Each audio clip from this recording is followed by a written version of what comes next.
What you've done for us as qualitative researchers is incalculable. We don't know yet even what the long-term results are of your work, but I just want to say how much we all appreciate what you've done. I mean, actually, Roy and I go back quite a few years, but I used his work of at least 25 years ago in my teaching, and he and Ian have done incalculable good. And it's an international journal too, which I think we need to really know that it's had an influence worldwide, and it will have an even bigger influence in years to come.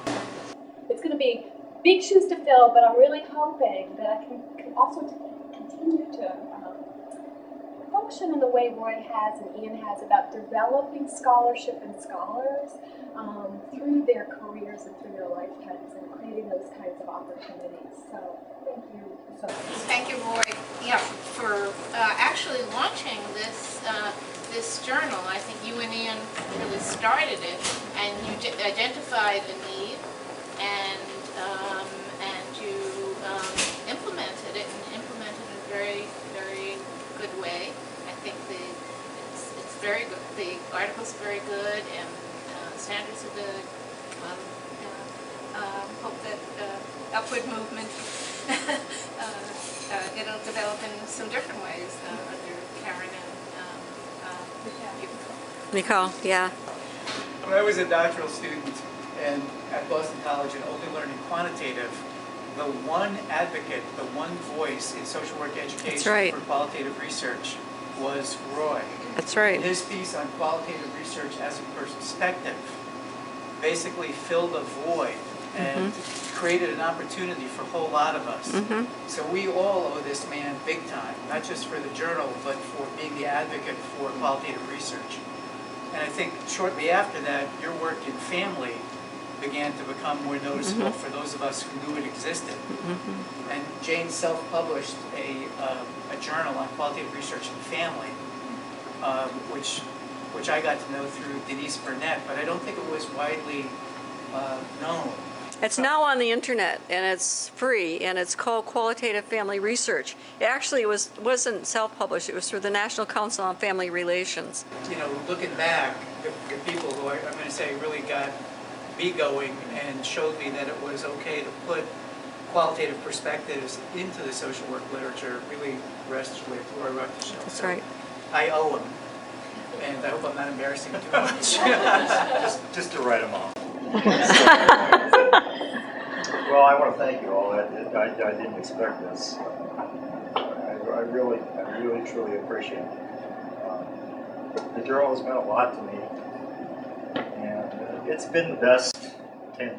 And the idea was to encourage debate and dialogue, and to be a forum and a voice for qualitative social work.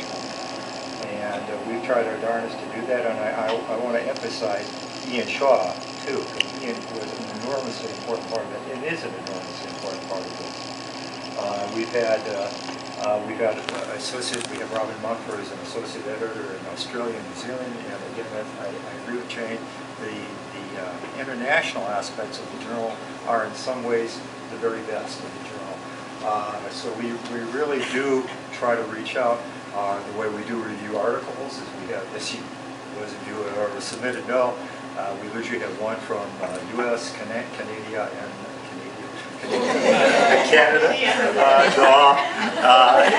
and one international, and it ensures a kind of balance in terms of when people write. And if you've written an article and gotten feedback, you probably be told you write too much from an American or North American perspective, and that's true for most of us. It